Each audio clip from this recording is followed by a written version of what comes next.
He shaped the sound of a generation, yet he was never its poster boy. While others stepped into the spotlight, he built the soul of the music behind studio glass. From silent recording rooms to world stages, Benny Andersson lived through the rise, the unraveling, and the rebirth of one of pop's most iconic bands. But the story he's only now telling isn't about disco balls or sequins.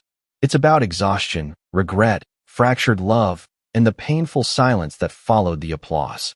After decades of speculation, Benny has finally spoken, and his truth is deeper, sadder, and more revealing than anyone expected.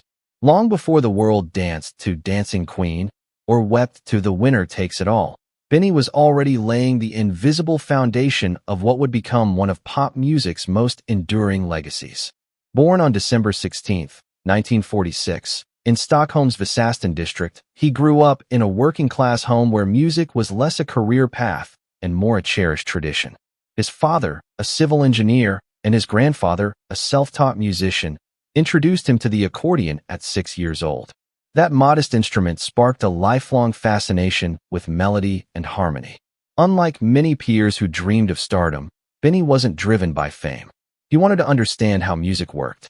From Bach's mathematical precision to the storytelling of Swedish folk songs, he taught himself piano by ear, able to replay melodies after hearing them only once or twice. By 10, he was performing at family gatherings and school concerts, known not for showmanship, but for emotional sensitivity and tonal depth. In 1964, at just 18, Benny joined the Hep Stars, a Swedish rock band often dubbed the Swedish Beatles. With his arrival, their sound matured almost overnight. They topped Swedish charts with songs like Sunny Girl and Wedding, many written by Benny. These early successes revealed not only his gift for melody, but also sharpened his studio arrangement skills and business instincts. He became the group's musical brain while quietly learning the industry's technical and commercial sides. A pivotal moment came in 1966 when Benny met Björn Ulvaeus at a mutual friend's party. Björn, then part of the folk pop group the Hootenanny Singers, shared Benny's obsession with harmony and detail. Their impromptu jam sessions sparked an instant partnership. Over the next few years, they wrote together, experimented across genres, and composed for other Swedish artists. Their collaboration thrived because they complemented each other perfectly. Benny the emotional composer, Björn the clever lyricist. By the early 1970s, Benny and Björn were not only creative partners, but also romantically involved with two rising stars, Agnetha Faltskog and Annie Frida Lyngstad. Their group initially performed under the cumbersome name Björn and Benny, Agnetha and Annie Frid.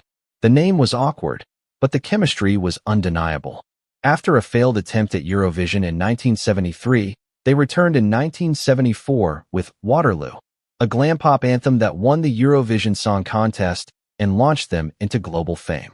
Soon after, they adopted the name ABBA, formed from their initials.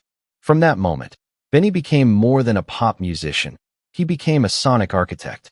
He layered instruments meticulously, crafted harmonies with precision, and experimented with synthesizers ahead of their mainstream popularity. Patient and perfectionistic, he would spend days refining a harmony until it felt emotionally true. He wasn't chasing trends, he was chasing timelessness. While Agnetha and Frida dazzled in sequins and Björn penned bittersweet lyrics, Benny sculpted the emotional undercurrent of ABBA's sound. His style fused brightness with Swedish melancholy, joy on the surface, sadness underneath. Songs like Knowing Me, Knowing You, and Fernando carried that duality. Benny wasn't just writing pop songs.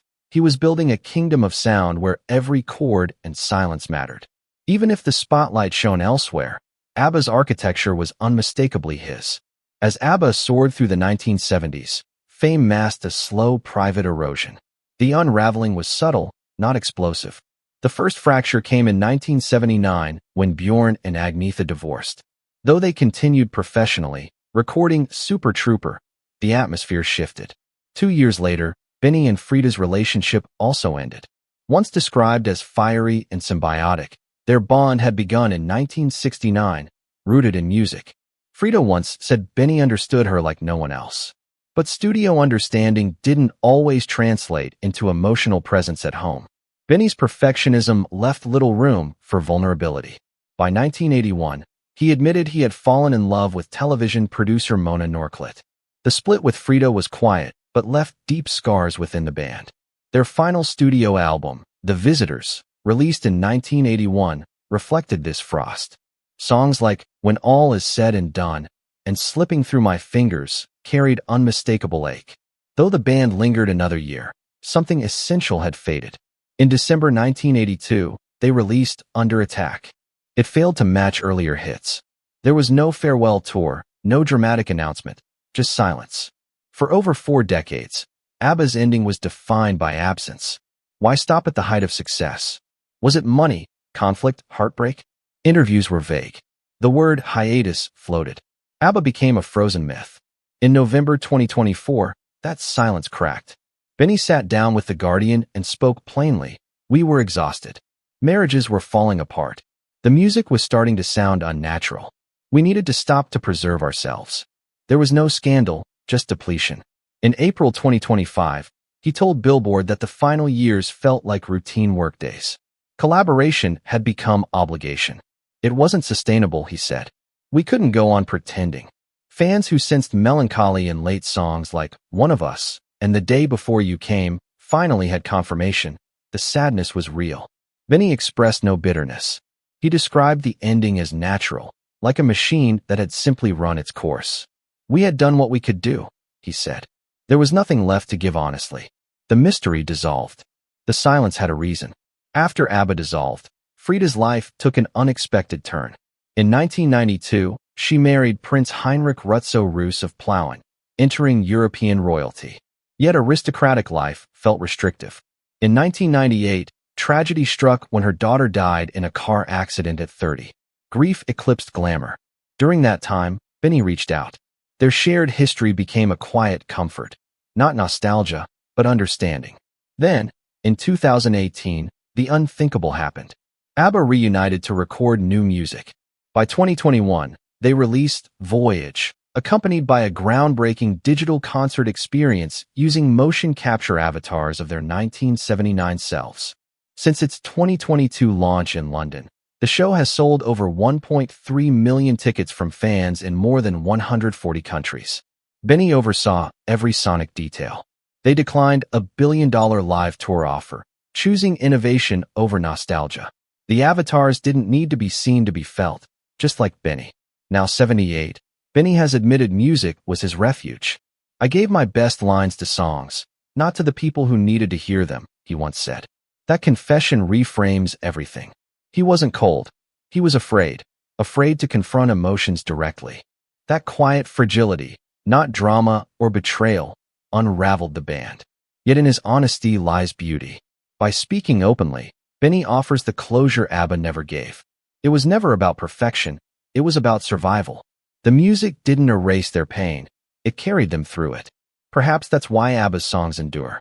They were never polished fantasies, but real, complicated fragments of 4 people trying to hold themselves together. And now, after all these years, the quiet man at the piano has finally let us in. How do you think ABBA's music might have sounded if they had faced their emotions head-on instead of channeling them into songs? Let us know in the comments. And if this story moved you, don't forget to like, share, and subscribe for more powerful musical journeys.